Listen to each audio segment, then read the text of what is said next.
नमस्कार, स्वागत है आपका। और जो फ्लैशेस आपकी स्क्रीन पे यहाँ पर आ रहे हैं, पहले उसी को ध्यान देते हैं यहाँ पर कि 370 का जो आर्टिकल हटाने का फैसला है वो सीजीआई ने कहा है कि वो बरकरार रहेगा। उन्होंने ये भी कहा कि ये जो विश्व परिस्थितियों में ये फैसला लिया गया था और उसको जो हटाने का फैसला जो प्रेसिडेंट ने लिया है, उनको अथॉरिटी है इसे हटाने की, और वो यहाँ पर फाइनली आता हुआ देखा भी है हमने। एक काफ़ी पॉजिटिव यहाँ पर मार्केट्स के लिए भी एंड ओवरऑल गवर्नमेंट के हिसाब से भी। जैसा कहा गया कि विशेष परिस्थितियों में 370 धारा लाई गई थी और प्रेसिडेंट के पास वो अथॉरिटी है कि वो 370 को ख़त्म कर सके, और उन्होंने ऐसा किया है। तो जो 2019 में फैसला लिया गया था आर्टिकल 370 को हटाने का, उसको सीजीआई ने कोर्ट ने यहाँ पर सही माना है और केंद्र सरकार के फैसले पर सवाल उचित नहीं है, ऐसा भी सीजीआई की तरफ से फिलहाल यहाँ पर स्टेटमेंट आती हुई। तो क्लियरली एक बड़ा फैसला आज यहाँ पर आता हुआ। इसकी देश भर को, बाजार की, सबको इसके ऊपर नज़र भी थी यहाँ पर, एंड फाइनली वो सिनोनिमस फैसला हमने यहाँ पर बेंच की तरफ से आता हुआ देखा है कि जो आर्टिकल 370 हटाया गया है, जो फैसला लिया गया था, वो एक बरकरार रहेगा। हमारे साथ असीम जुड़ रहे हैं अब यहाँ पर विद द लेटेस्ट कि यहाँ पर क्या कुछ और सुनने को मिला है और क्या इसका मतलब रह सकता है। असीम, कैसे देखते हैं इस फैसले को? क्लियरली एक बड़ा इंपॉर्टेंट फैसला यहाँ पर आता हुआ। ठीक है, आपने केंद्र सरकार के लिए एक बड़ी राहत है, क्योंकि सुप्रीम कोर्ट में इस मामले को पूरी तरह से चैलेंज किया गया था। अब सुप्रीम कोर्ट ने इसको साफ कर दिया कि जो राष्ट्रपति है उनके पास धारा 370 हटाने का अधिकार है और ये फैसला पहले की तरह बरकरार रहेगा।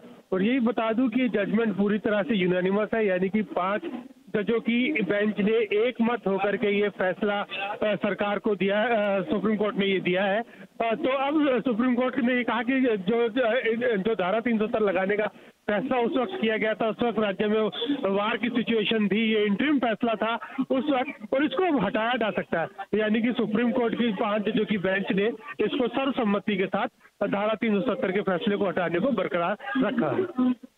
और असीम, एक बहुत इंपॉर्टेंट स्टेटमेंट जो एक और सीजीआई की तरफ से आई है वो ये कि जम्मू और कश्मीर भारत का अभिन्न हिस्सा नहीं है।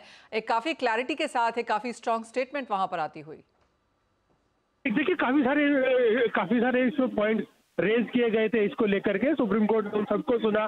सुप्रीम कोर्ट ने ये कहा कि प्रेसिडेंट के पास पावर थी। हाँ, क्रिमिनेशन के ऊपर अंदर नहीं जाएंगे कि क्योंकि याचिका को याचिकाकर्ता ने वापस ले लिया था, तो उस याचिका के ऊपर हम विचार नहीं करेंगे।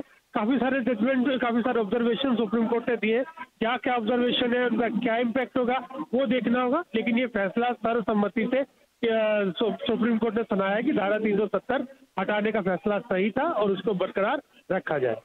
एब्सोल्युटली असीम, बहुत शुक्रिया साथ जुड़ने के लिए और वो ब्रेकिंग न्यूज़ भी हमारे साथ शेयर करने के लिए चैनल पर। क्लियरली एक बहुत बड़ा अहम फैसला वहां पर आता हुआ। तो सरकार ने जो फैसला यहां पर लिया था उसको सही ठहराते हुए सीजीआई की तरफ से एक वो फाइनल अहम फैसला यहां पर आता हुआ। जैसे असीम कह रहे थे, ये इंटरिम था, लेकिन अब ये फाइनल फैसला यहां पर सुना लिया गया है। आर्टिकल 370 का हटाया जाना सही माना जा रहा है। जम्मू और कश्मीर भारत का अभिन्न अंग है, सीजीआई ने यह भी कहा है। तो वो अहम इंपॉर्टेंट न्यूज़ फिलहाल आपकी स्क्रीन पर। लेकिन आगे बढ़ेंगे और बात यहाँ पर कमोडिटीज़ की भी करेंगे, जहाँ पर सोने चांदी की हमने चमक फीकी पड़ते हुए देखी है। दोनों ही सोने और चांदी की अगर बात की जाए तो अपने हाई से 7 से 9% तक यहाँ पर गिर चुके हैं। करंट लेवल्स पे कैसे बातचीत होनी चाहिए, इसके ऊपर करेंगे राय। साथ ही बात करेंगे कच्चे तेल की, जहाँ पर हल्की सी तेजी आज बनते हुए नजर आई है, क्योंकि यूएस यहाँ पर स्ट्रैटेजिक पेट्रोलियम रिजर्व में अब कच्चा तेल खरीदने की बात कर रहा है, उसका कुछ सपोर्ट हमने आता हुआ देखा। बात दालों की भी करेंगे, जहाँ पर महंगाई नहीं काटेगी जेब, काफ़ी सारे स्टेप्स यहाँ पर सरकार ने लिए हैं। इन सब पर चर्चा करने के लिए हमारे साथ निर्मल बैंक के कुणाल शाह, एलकेपी सिक्योरिटीज के जतिन त्रिवेदी, मेटल फोकस के प्रिंसिपल कंसल्टेंट साउथ एशिया चिराग शेठ हैं, और जेएलवी एग्रो के डायरेक्टर विवेक अग्रवाल जुड़ेंगे हमारे साथ ब्रेक के बाद। लेकिन बात पहले सोने की कर लेते हैं। चिराग, कैसे देखते हैं? बहुत भारी मुनाफा वसूली, $150 की गिरावट अपने ऑल टाइम हाई से सोने ने दिखाई है, यहां से क्या लगता है? देखिए मनीषा, सबसे पहली बात यह है कि जो हमने सोने में एक्चुअली जो रैली आते देखी, वो थोड़ा बहुत शायद ओवर रिएक्शन था। 2 न्यूज़ के मद्देनजर रखते हुए, एक जो है कि जो रेड सी में यूएस वॉरशिप पर अटैक हुआ, और दूसरा शायद एक अकोमोडेटिव स्टांस बनते जा रहा था फेड में कि इंटरेस्ट रेट्स कट आएंगे। अब दोनों के यहाँ पे रिविजिट हो रही है दोनों चीजों के लेके। जैसे अटैक के बाद हमने देखा कि इमीडिएटली मार्केट में जो जियोपॉलिटिकल प्रीमियम बढ़ा था, वो कब और अब वापस ये फेड की इंटरेस्ट रेट को लेकर अटकलें लगाई जा रही कि शायद मार्केट थोड़ा बहुत ओवर प्राइसिंग कर रहा है। तीसरी बात ये भी है कि हम अभी एक हॉलीडे सीजन में एंटर हो रहे हैं, तो थोड़ा बहुत जो जिन लोगों ने अपनी बाई पोजीशन रखी थी वो अपनी पोजीशन काटते हुए दिखाई दे रहे, और अब मार्केट अगले 20-25 दिन के लिए थोड़ा बहुत एक सीमित दायरे में ट्रेड करेगा। हमें लगता है प्रेशर अभी भी थोड़ा बहुत डाउन साइड पे रहेगा। वसूली यहाँ पर जारी रह सकती है। कुणाल, आप कैसे देखते हैं करंट प्राइसेस को, और क्या यहाँ से बिकवाली की राय देंगे नियर टर्म के लिए, या आपको लगता है बाइंग अपॉर्चुनिटी है? Well its profit taking. जैसे आप गोल्ड में देखें, ये वाइड स्विंग्स आते हैं दोनों साइड पे, बट डायरेक्शनल व्यू अभी भी तेजी का ही है। irrespective of what Fed does or doesn't, the fundamental of gold continues to remain bullish. So मेरी राय में $15-20 का फॉल आ सकता है, और won't be surprise। अगर लेवल्स की बात करेंगे तो फ्यूचर कॉमिक्स 1980 और जहां तक स्पॉट है 1965 तक जा सकता है। बट मैं ये डिप्स पे फिर से गोल्ड अक्यूमुलेट करने के लिए ही कहूंगा। हमने बहुत बार देखा है गोल्ड जब जब नया हाई टेस्ट करता है इमीडिएटली प्रॉफिट टेकिंग आता है। ये 3 बार हो चुका है। सो ऊपरी स्तरों पे रेजिस्टेंस डेफिनेटली आ रहा है, बट इसका मतलब ऐसा नहीं है कि market is into a bear mode. निचले स्तरों से फिर से बाइंग करनी चाहिए, अक्यूमुलेट ही करना चाहिए। आउटलुक तेजी है, थोड़ा टाइम लग सकता है बढ़ने के लिए, बट डेफिनेटली आउटलुक तेजी का ही है। ओके चिराग, एक चीज और, आपने कहा कि यहाँ से भी प्राइसेस थोड़ा सा नीचे आ सकते हैं। आप कितना डाउन साइड इन लेवल से गोल्ड में देख रहे हैं, और साथ ही साथ सिल्वर पर क्या व्यू है, क्योंकि प्रॉफिट टेकिंग वहां भी देखी है? दीपाली, हमें ऐसा लगता है कि शायद साल के अंत तक 1950 के आसपास मार्केट ट्रेड करना चाहिए। तो यहाँ से अभी भी करीबन $40-50 का एक फॉल शायद हमें गोल्ड में दिखाई दे, जो शायद एक क्रीपिंग फॉल हो। मैं ये नहीं कहूंगा कि अगले 2-3 दिन में ही ये शायद फॉल आ जाए, बट थोड़ा बहुत एक क्रीपिंग फॉल हमें दिखाई दे सकता है, क्योंकि मार्केट अभी थिनली ट्रेड होगा, वॉल्यूम्स काफी हद तक घट जाएंगे, वॉलेटिलिटी जरूर बरकरार रहेगी। और वैसे ही सिल्वर में हमें लगता है कि यहाँ से और 50-60 सेंट सिल्वर में भी कट आ सकते हैं साल के अंत तक चिराग, और अगले साल की क्या रेंज है मेटल फोकस के लिहाज से? देखिए, मेटल फोकस के हिसाब से शायद नीचे में $1800 और ऊपर में 2070 या $2100 के बीच में मार्केट को ट्रेड करना चाहिए। हमारा मानना है कि जो आपको रैलीज दिखाई देगी वो शायद सेकेंड हाफ में रैलीज दिखाई देगी। फर्स्ट हाफ में मार्केट एक $200-250 के टाइट रेंज में ट्रेड करते रहेगा। ओके जतिन, गोल्ड सिल्वर दोनों में ही आप कोई ट्रेडिंग स्ट्रैटेजी बना रहे हैं या अवॉइड कर रहे हैं इन लेवल्स पर? दीपाली, देखिए जिस तरह से मार्केट का रिएक्शन है, और इस हफ्ते तो बहुत ही ज्यादा डेटा स्पेसिफिकली मार्केट रहेगा ये। कल के दिन हम सीपीआई का डेटा आते हुए देखेंगे यूएस के अंदर। तो आज से लेके कल शाम तक जो व्यू पॉइंट थोड़ा सा सेल ऑन राइज का मेंटेन है मेरा गोल्ड के अंदर और सिल्वर के अंदर। 1985 से लेके 1980 तक के लेवल्स आपको देखने मिल सकते हैं स्पॉट के अंदर, गोल्ड के अंदर। लेकिन साथ ही साथ में जिस तरह से सीपीआई डेटा का रिएक्शन रहा है गोल्ड के ऊपर, और जिस तरह से क्रूड के मार्केट ने नेगेटिव रिएक्शन कंटिन्यूड रखा है, तो मुझे लग रहा है कि सीपीआई डेटा के बाद एक आपको शॉर्ट कवरिंग रैली जरूर देखने को मिलेगी टुवर्ड्स 2000, 2010, 2015 के अराउंड अबाउट। सो बाउंस आएगा, लेकिन थोड़ा सा डिप आने के बाद बिग बाउंस एक्सपेक्ट कर रहा हूँ मैं सीपीआई डेटा के आसपास।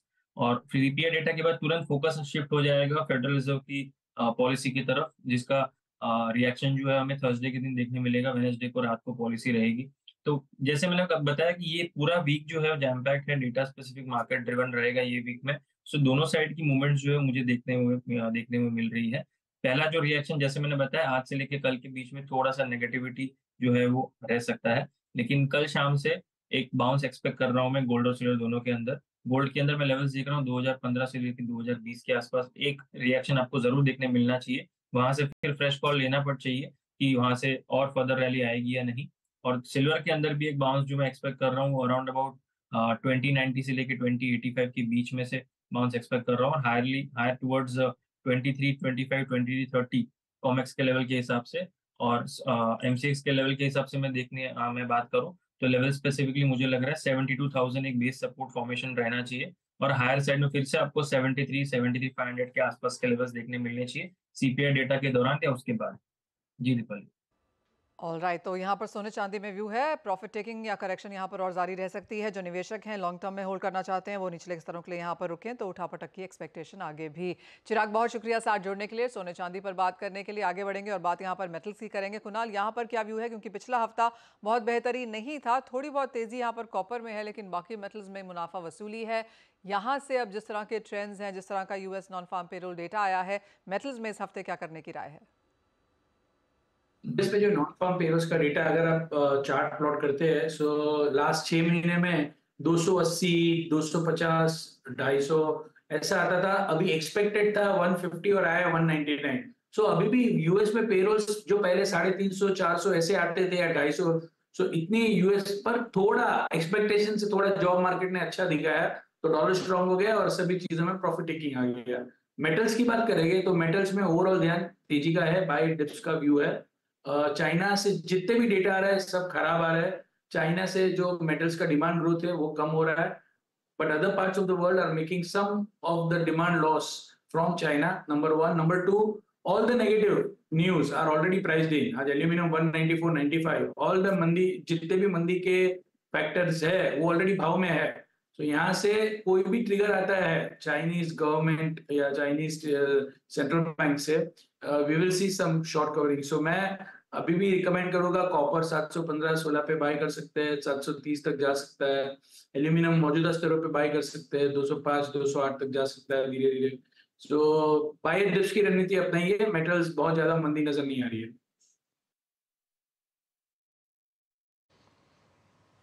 तो बाय ऑन डिप्स की स्ट्रैटेजी रहेगी बेस मेटल्स में, यहाँ से और मंदी नजर नहीं आ रही है। लेकिन एनर्जी पैक पर भी एक नजर डाल लेते हैं, जहां पर नेचुरल गैस इंटरनेशनल हो या डोमेस्टिक मार्केट हो तेज गिरावट देखने को मिल रही है और कच्चा तेल भी ब्रेंट का भाव अगर देखें तो $75-76 के आसपास से कारोबार कर रहा है। घरेलू बाजार में 6000 के नीचे प्राइसेस स्टेबल फिलहाल कारोबार करते हुए। जतिन, क्या व्यू है दोनों ही कमोडिटीज पर इन लेवल से, कच्चा तेल और नेचुरल गैस?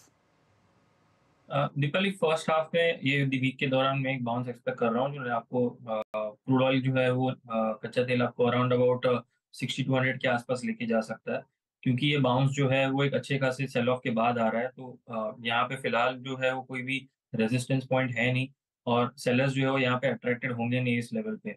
मुझे लग रहा है अराउंड अबाउट 150-200 पॉइंट का एक बाउंस एक्सपेक्ट कर सकते हैं यहाँ पर 2 से 3 दिनों के हिसाब से, जब तक इन्वेंट्री नंबर्स नहीं आते उसके पहले एक पॉजिटिव व्यू पॉइंट लेकर चले। ब्रेंट के अंदर $78 के आसपास तक का लेवल्स पकड़ के चलो और एमसीएक्स पर जैसे मैंने बताया 6150 से लेके 6200 इस लक्ष्य के टारगेट्स के हिसाब से बाइंग करके चलना है।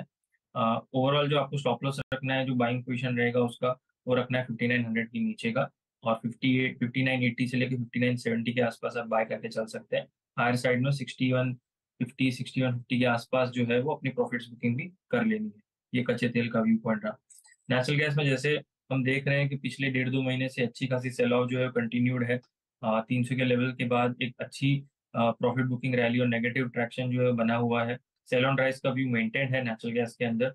जब तक ये काउंटर 225 के नीचे ट्रेड कर रहा है क्लोजिंग बेसिस पर, तब तक इसके अंदर व्यू पॉइंट जो है सेल ऑफ का बना हुआ है। क्योंकि बहुत ज्यादा प्राइसेस ओवरसोल्ड है तो एक बाउंस बैक आ सकता है, लेकिन क्योंकि ट्रेंड डाउनसाइड का है तो सेल ऑन राइज की स्ट्रैटेजी ज्यादा फेवरेबल रहेगी। 210 से 212 के बीच में सेल करके चलना है। 220 के ऊपर स्टॉप लॉस रखें ट्रेडर्स। पोजिशनल ट्रेडर्स 225 का क्लोजिंग स्टॉप लॉस मेंटेन करके चलें। Ji Deepali. Okay, sell on rise की स्ट्रैटेजी रहेगी नेचुरल गैस में, कच्चा तेल थोड़ा सा रिबाउंड हो सकता है लोअर लेवल से, ये व्यू है एनर्जी पैक पर। शुक्रिया जतीन आपका शो में आने के लिए, स्ट्रैटेजीज बताने के लिए। कुणाल हमारे साथ बने रहेंगे, रुक रहे हैं ब्रेक के लिए। ब्रेक पर एग्री कमोडिटीज पर तो स्ट्रैटेजीज लेंगे ही, साथ ही साथ बात करेंगे पल्सेस की, जहां पर सरकार की सख्ती काम आ रही है प्राइसेस कंट्रोल करने में। प्राइसेस हल्के हुए हैं, कितना हुए हैं, आगे क्या ट्रेंड रहेगा प्राइसेस का, इस सब पर हम बातचीत करेंगे छोटे से ब्रेक के बाद। करेंगे जहां पर सरकार की सख्ती काम आती हुई नजर आ रही है। मंडियों में दालों की कीमतों में लगातार गिरावट देखने को मिली है। वहीं सरकार ने पीली मटर की ड्यूटी फ्री इंपोर्ट को मंजूरी दी है।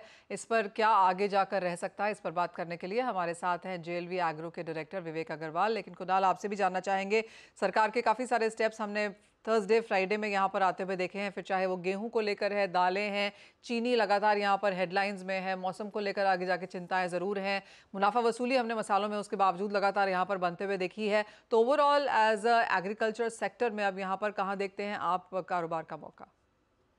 I think government is trying to bring down the food inflation, which was the major concern, and they are taking preventive steps. मतलब एक बार कोई भी चीज में तेजी आ जाती है और बाद में steps लेना, that is one thing.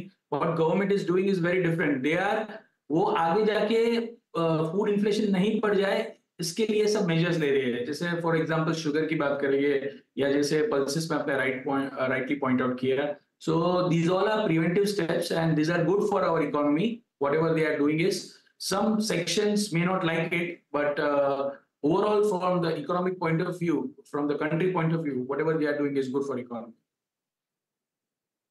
Specially अगर यहाँ पर मसालों की बात की जाए या कॉटन की जाए, जहाँ पर भी लगातार गिरावट देखने को मिली है, तो कुछ जो कमोडिटीज़ हैं जो इंटरनेशनल क्यूज़ के हिसाब से हैं या फिर जो इंडिजिनस इंडिया में हैं, कहाँ देखते हैं आप यहाँ पर मौके? क्योंकि अगर पिछले हफ्ते की बात की जाए तो हमने लोअर सर्किट्स लगते हुए देखे थे, काफ़ी हद तक इन मसालों में थोड़ी स्टेबिलिटी, कुछ खरीदारी भी लौटते हुए नजर आई है, लेकिन क्या ये विद डायरेक्शन है? गुआर में जिस तरह की गिरावट देखने को मिली है, कैसे रीड करते हैं? इंडियन मार्केट्स में जो एग्री ट्रेड्स हैं, कैसे वॉच कर रहे हैं? ओके, तो गुआर सीड और गुआर गम में एक्सपोर्ट डिमांड साइड से आप देखेंगे तो there has been a lull, that is one of the reason why it has gone down. Second, जीरा की बात करेंगे तो जीरा में अभी सोइंग बहुत बढ़िया होने वाली है और ये साल का क्रॉप अच्छा आएगा. वो एक्सपेक्टेशन में जीरा लगातार 55,000 से गिर के 37,800 के रेट आ गए. So healthy and fundamentally justified correction है. टर्मरिक हमने बहुत एग्रेसिव अपमूव देखा था. ये साल प्रोडक्शन कम आने वाला है पर prices already more than 2.5 times बढ़ गए थे. So everything is coming back to its mean as per its fundamental. So जो हिटअप हुआ था पूरा एग्री ट्रेड वो ग्रेजुअली नीचे आ रहा है. Prices are coming to the much reasonable level right now और अभी फिलहाल कोई तेजी का ट्रिगर या आसार नजर नहीं आ रहे. ये धीरे धीरे थोड़ा डाउनवर्ड प्रेशर में रहेगा. फिर कैसा प्रोडक्शन होता है विंटर क्रॉप्स का और उसके बाद तो उसके ऊपर हम लोग तेजी मंदी. पर अभी फिलहाल कोई भी एग्रीकल्चर इंक्लूडिंग कॉटन में भी कोई जो हिसाब से सप्लाई आने वाली है आने वाले महीनों में, सो कॉटन का भी शोइंग अच्छा हुआ है. कॉटन की प्राइस बढ़ने की जगह नहीं है. तो हर एक कमोडिटी में, एग्रीकल्चर कमोडिटी में रुझान मंदी का ही रहेगा आने वाले महीनों में. और जिस तरह के फ्लैशेस हम आपकी स्क्रीन पे चला रहे हैं, जहां की कंज्यूमर अफेयर सेक्रेटरी ने कहा है कि जनवरी में प्याज की कीमतें भी कम होने की यहां पर उम्मीद है. देश में गेहूं का पर्याप्त स्टॉक भी है, तो वहां पर भी आगे जाकर चिंताएं देखने को नहीं मिलेगी. विवेक हमारे साथ जुड़ चुके हैं. विवेक, कैसे देखते हैं आप दालों को? क्योंकि यहाँ पर भाव काफ़ी अच्छे खासे गिरे हैं. पीली मटर का इम्पोर्ट भी यहाँ पर एक पॉजिटिव है, जो कि 31 मार्च तक अब कर दिया गया है. इन सभी स्टेप्स का दालों पर क्या इम्पैक्ट है? नमस्कार मनीषा जी.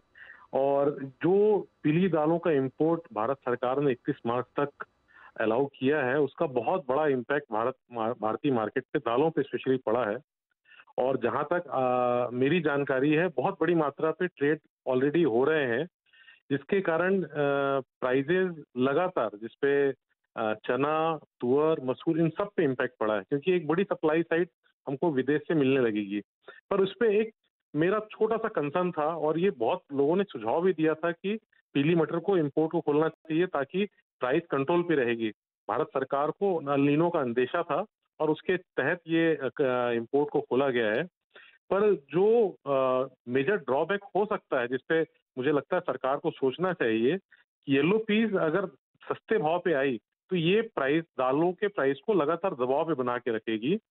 तो कोई ना कोई ऐसी नीति निर्धारण हमको करना पड़ेगा जिसके तहत वो, जब हम पीली मटर इंपोर्ट करें तो वो चने के एमएसपी के आसपास हो, ताकि एक प्राइस की स्टेबिलिटी भी रहे, प्राइस सप्लाई साइड भी बनी रहे, किसानों को भी फायदा हो और उपभोक्ताओं को भी सस्ती दाल मिलती रहे. अदरवाइज मनीषा जी, अगर सस्ती दाल, येलो पीस लगातार बड़ी मात्रा में इंपोर्ट होती रही तो जो एमएसपी, जो सरकार ने पिछले 5-6 सालों से मेहनत करके एक स्टेब्लिश किया है एमएसपी प्राइस को, उस पे मुझे लगता है कि चिंता का विषय हो सकता है. प्राइसेस गिर सकती हैं. फिर किसानों के लिए भारत सरकार को नए तरीके से सोचना पड़ेगा. मुझे लगता है यहाँ पे एक बैलेंस की जरूरत है नीति निर्धारण के समय, ताकि जब आप पीली दाल इंपोर्ट करें तो वो चने के एमएसपी के आसपास या एक अच्छे प्राइस के आसपास स्टेबल रहे, ताकि बहुत सस्ती दाल अवेलेबल विदेशों से ना हो सके और किसानों को भी फायदा हो और उपभोक्ता को भी सस्ती दाल मिलती रहे.